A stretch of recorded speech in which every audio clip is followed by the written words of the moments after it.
Hello，大家好，我係點兒啊，好耐咧都冇坐喺度同大家拍片啦。咁我身後面呢個背景咧，冇錯啦，我而家咧就仲喺 hall 入邊啦。咁不過咧就臨近 Christmas 啦，咁所以你見到啲嘢咧都已經清得七七八八啦，已經。咁話説咧前幾日咧，小弟就非常之榮幸啦，好開心咧，咁就收到嚟自瑞典品牌嘅一個邀請啦，咁就問我咧有冇興趣開箱佢哋嘅產品啦。咁呢個 brand 咧就係嚟自瑞典斯德哥爾摩嘅一個書包品牌啦，咁就係叫做 Gaston Luga。咁我今日咧就啱啱收到佢寄嚟嘅呢個包裹啦，咁就諗住趁住咧未 Christmas 嘅時候咧，咁就同大家開埋個箱佢先。好啦，咁我哋事不宜遲，即刻開箱。係啦，就係呢個。咁我今次揀嘅呢個書包咧，就係佢哋嘅 Splash 2.016寸嘅一個書包嚟。咁就係揀咗個黑色啦，咁同埋都係行一個簡約風啦，有少少北歐設計元素嘅書包嚟。咁而家就開咗佢先。哇，非常之大個。咁呢個咧就係今次我哋嘅書包本體啦。咁同埋咧，佢呢個包裝袋咧，佢都寫住咧係100%可生物分解嘅。咁喺包裝方面咧，佢哋都係採用一啲比較環保嘅物料啦，或者係可回收啦，為地球出翻力啊嘛，係咪？哇，好靚喎個書包，哇唔錯喎個書包。咁呢個咧就係今次要同大家介紹嘅呢一個書包啦。呢個物料咧，好少見書包係會有用呢個物料，摸落去都幾舒服啦。咁因為呢一個 Splash 2.0咧，佢都係主打一個防水系列嘅一個書包啦。咁所以出邊咧，佢都係採用一個應該係素嘅皮嘅質感啦，環保嘅防水物料啦，可以做到一個全方位嘅防水。因為咧，你知道香港啦，咁成日有時夏天咧都經常落雨噶嘛。咁入邊可能有擺電腦啊，擺一啲拍攝嘅器材咧。咁所以咧有一個防水嘅袋咧，其實對我嚟講都幾重要啦。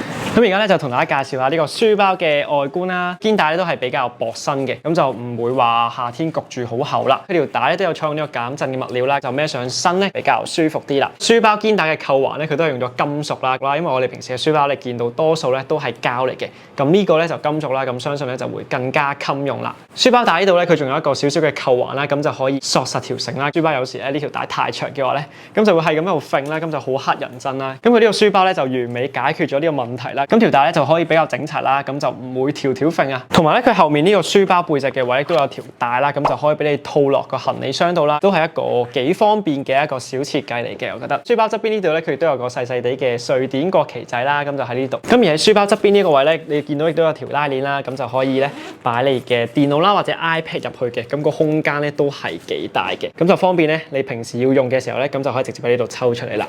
咁而家咧就同大家介紹下書包前面嘅部分啦。咁呢個書包前面咧都有兩個嘅細袋喺度，有兩個拉鏈就可以擺一啲臨審嘢啦、紙巾啊，又或者係一啲小嘅物件咧，咁都係冇問題嘅。咁而家咧就講埋呢個書包嘅大格。咁呢個書包主要嘅位咧，咁佢就唔係以一個普通嘅拉鏈位去開嘅，咁就係用兩個咁樣嘅金屬鈎仔啦，咁就打開佢。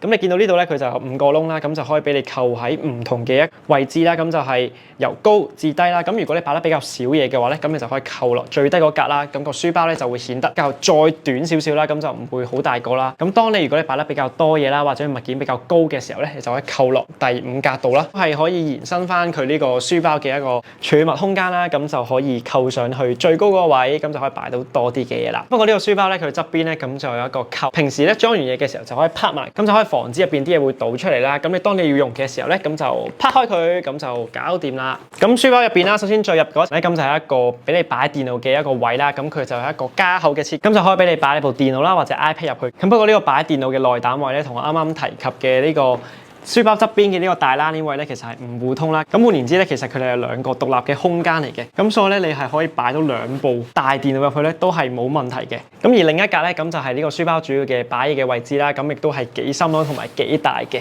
咁而前面咧都有個細袋仔啦，咁就係個拉鏈袋嚟，咁就可以俾你擺到一啲其他嘅物品喺度啦。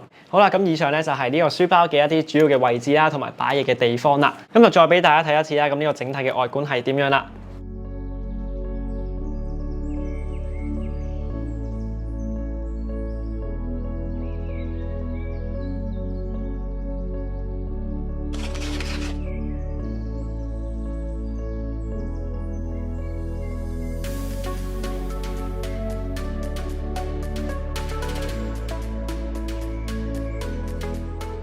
因為咧呢個袋咧都主打防水噶嘛，咁所以咧跟住嚟咧都會同大家做一個細細地嘅防水測試，睇下呢個袋嘅防水標準咧到底係點樣啦。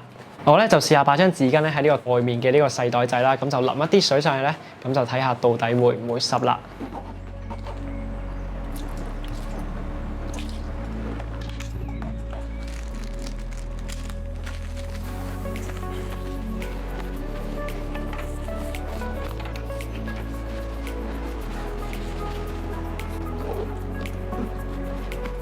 好啦，係冇濕到嘅，咁咧都證明到咧佢係防到水啦。咁相信咧我哋擺一啲拍攝器材啦，都應該係冇問題嘅。同埋咧佢有呢個防水嘅優勢咧，亦都係話咧我哋清潔上面咧都係非常之方便啦。咁有污糟嘅時候咧抹一抹咧，咁就搞掂啦。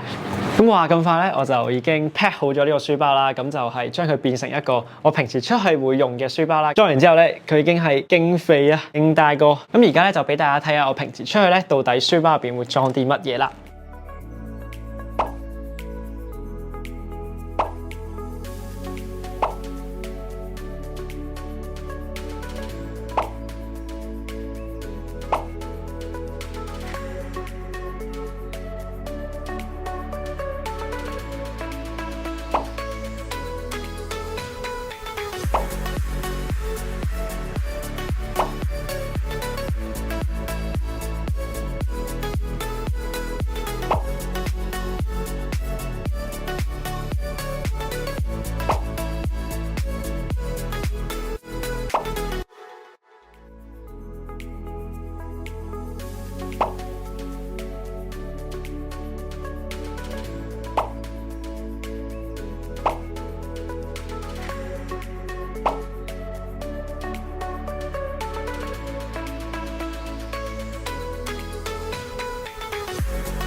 咁跟住嚟咧就會俾大家睇下孭上身嘅效果到底係點樣啦。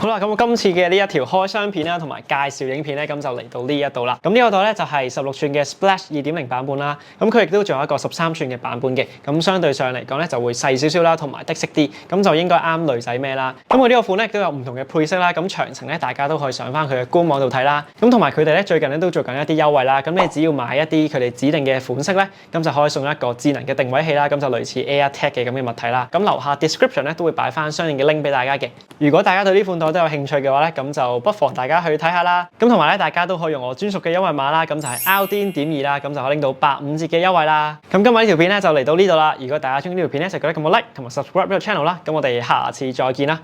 終於完成啦，仲有好多片未剪，嚟緊一連串嘅片等緊大家。係咁先啦，拜拜。